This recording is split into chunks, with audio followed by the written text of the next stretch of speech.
ఇదంతా నేను చూసుకుంటాను, నువ్వేం టెన్షన్ పడకు. నా ధైర్యం కూడా అదే బావా. నువ్వు ఉండగా నేను దేనికి భయపడక్కర్లేదు అనుకుంటున్నాను. సరే గానీ ఆల్ ది వెరీ బెస్ట్ వీణా.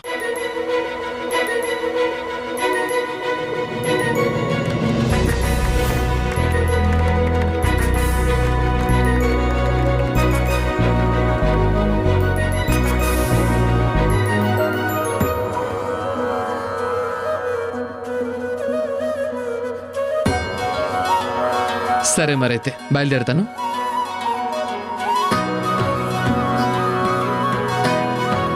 ఈ రోజు ఎలాగైనా కార్తిక్ తో కొన్ని విషయాలు తేల్చుకోవాలి.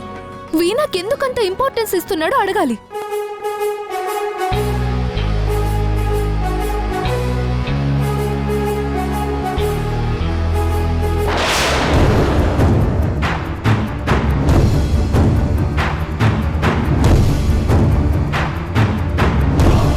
ఏంటి మాలిని ఇది? చూసుకోవద్దా? కింద పడితే ఏమవుతుంది కార్తిక్? అవేమైనా పాడయ్యే వస్తువులా? అవి పాడవుతాయా లేదా అనేది క్వశ్చన్ కాదు ఇక్కడ మాలిని. అది సెంటిమెంట్ కి సంబంధించింది. శుభమాని బిజినెస్ శాంపిల్స్ తీసుకెళ్తుంటే నువ్వు వాటిని నేలపాలు చేసావు. అసలు నీ కామన్ సెన్స్ అనేదే లేదా? అది కాదు కార్తిక్, నీతో ఒక విషయం మాట్లాడదామని వస్తున్నాను. నువ్వే ఈ మెటీరియల్ గోలలో పడి నాకు డాష్ ఇచ్చావు, పైగా నన్నే బ్లేమ్ చేస్తున్నావు. ఆప్తావా?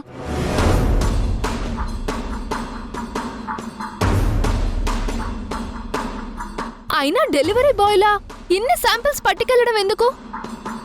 ఒకటో రెండో తీసుకెళ్లొచ్చు కదా. షడప్. మన దగ్గరున్న శాంపిల్స్ అన్ని చూపిస్తేనే బయ్యర్స్ ఆర్డర్స్ ఇస్తారు. అయినా మన పని మనం చేసుకుంటే తప్పే ఉంది. అయినా నువ్వెందుకు నాకెదురొచ్చావు? చెప్పాను కదా కార్తీక్, నీతో మాట్లాడాలనే వచ్చానని. ఎప్పుడు ఏదో ఒక పనిలో ఉంటావు, నీతో మాట్లాడడానికే కుదరడం లేదు. ఏం మాట్లాడతావు? నువ్వేం మాట్లాడాలన్నా ఏదో పనికిరాని మ్యాటర్ అయి ఉంటుంది. Senseless fellow.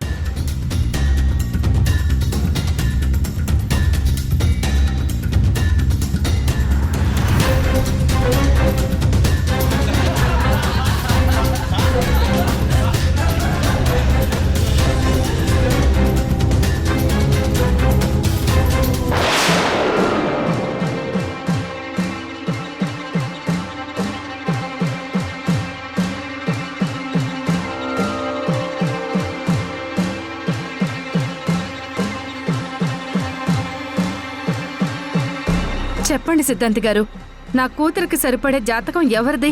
శ్రీదా, రిషిదా? తొందరగా చెప్పండి, టెన్షన్ తట్టుకోలేకపోతున్నాను. చెప్తా.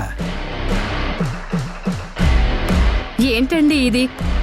కాఫీలో పడ్డ ఏగు కోసం వెతికినట్టు వెతుకుతున్నారు. నా మీనాక్షికి ఎవరి జాతకం సరిపోతుందో త్వరగా చెప్పండి. అది తెలుసుకోవాలంటే ముందసలు జాతకం అంటే ఏంటో తెలుసుకోవాలి. అబ్బా, అదంతా పక్కన పెట్టండి. ముందు నా కూతురికి ఎవరు సూట్ అవుతారో చెప్పండి. అమ్మో, ఈవిడి గారికి పిచ్చెక్కినట్టుంది. త్వరగా చెప్పకపోతే నా పీక కోరికి చంపేసేలా ఉంది. నేను చాలా లెక్కలు వేశాను. ఎన్ని లెక్కలు వేసినా ఒకరి పేరే వస్తోంది. రెండో అతని పేరు అస్సలు స్కూట్ అవడం లేదు. అతన్ని చేసుకుంటే చాలా అరిష్టం, ఇతన్ని చేసుకుంటే అదృష్టం. అదెవరి జాతకం సిద్ధాంతి గారు?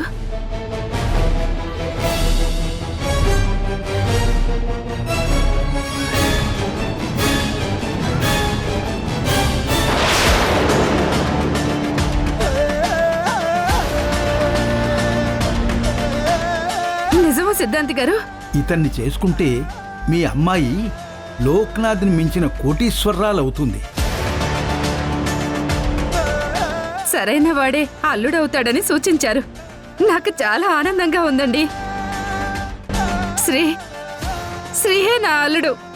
శ్రీ మీనాక్షి ఈడు జోడు చాలా బాగుంటుంది. కానీ వేద సంగతేంటి? మీ అన్నయ్య గారు కూడా మొదటి భార్య తప్పుకున్నాకే రెండో పెళ్లి చేసుకున్నారు కదా. ఆ మీ అమ్మాయిది మేనమామ పోలిక, శ్రీది తండ్రి పోలిక. సరే, ఇప్పుడేం చేయాలో చెప్పండి సిద్ధాంతి గారు. వస్తున్నా, అక్కడికే వస్తున్నా. దానికి కూడా నేను కోఆపరేట్ చేస్తాను కదా. 100 అబద్ధాలు ఆడైనా ఒక పెళ్లి చేయమన్నారు. కానీ మీ కేసు వేరు. మీ కూతురు పెళ్లి చెయ్యాలి అంటే ఇంకో కూతురు గొంతు కొయ్యాలి. మీరవేం పట్టించుకోకండి. మనకి 4 డబ్బులు వస్తాయంటే 100 కొంపలు కూల్చినా పర్లేదు. కరెక్టేనమ్మా. లైఫ్లో కొన్నిసార్లు తప్పు అని తెలిసినా తప్పించుకోలేము. మీ కోరిక తీర్చడానికి రకరకాల చెడ్డదారులు వెతకాలి. అవన్నీ నేను వెతుకుతాను. మీకు గుమ్మడి ఒడియాల్లాంటి సలహానిస్తాను. మీ కూతురు పెళ్ళి శ్రీతో జరగడానికి నన్ను ఉపయోగించుకోండి. థ్యాంక్ యూ సిద్ధాంతి గారు. అమ్మా, అది అయ్యో నా మొహం మంట, అసలు విషయమే మర్చిపోయాను. ముద్దపప్పుని ఆవకాయని ఇచ్చారు. నెయ్యి లేకపోతే ఏం బాగుంటుందమ్మా? భేషుగ్గా సరిపోతుంది. ఇక మీరు వెళ్ళండి.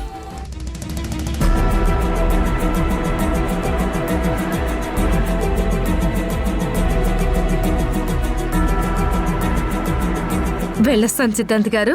శుభం.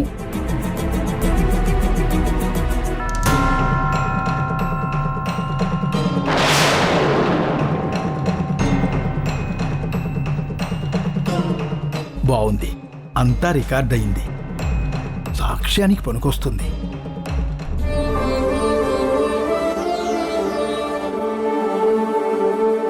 వేద ఏమైంది?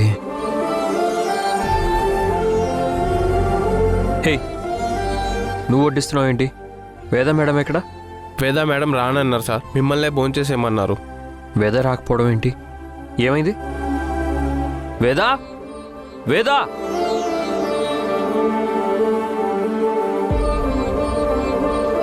నువ్వు వెళ్ళు. ఏం కావాలి శ్రీ? ఏంటి భోజనం చేయనన్నావంట? కూర్చో, కలిసి తిందాం. అక్కర్లేదు శ్రీ. ఏంటి కోపం వచ్చిందా? అయినా సడన్గా ఈ కోపం ఏంటి? కోపం నాకెందుకు శ్రీ? ఇంతకు ముందే కొత్త ప్రోడక్ట్ లాంచ్ అయింది. నువ్వు నా క్యాబిన్లోకి వచ్చి పార్వతీ అత్తయ్య గురించి నెగిటివ్గా మాట్లాడి వెళ్ళిపోయావు. కోపం వచ్చింది నీకు, నాకు కాదు. నీకు మనుషుల మీద కోపమే వస్తుంది కానీ వాళ్ళకి సంబంధించినవేవి గుర్తురావు. వేదా, నాకొక మనిషి నచ్చలేదు. నువ్వు ఆవిడకే పెద్దపీట వేసావు. నాకు కోపం వచ్చింది, అది నాకు నచ్చలేదని చెప్పాను. అంత మాత్రానికే నువ్వు అలిగి భోజనం మానేయాలా? అంతే. నీకు ఎదుటి వాళ్ళ తప్పులే గుర్తుంటాయి గాని వాళ్ళు చేసిన మంచి పనులు గుర్తుండవు. అన్నీ మర్చిపోతావు. నేనేం మర్చిపోయాను వేదా? నువ్వే కాదు, చాలా మంది భర్తలకి భార్యలు ఎదుగుతుంటే నచ్చదు. అందుకే వాళ్ళు కంగ్రాట్స్ చెప్పడం కూడా మర్చిపోతారు. వేదా, సారీ వేదా, నేను చేసిన తప్పేంటో అర్థమైంది. నిన్ను కంగ్రాచులేట్ చేయడం మర్చిపోయాను. కంగ్రాట్స్.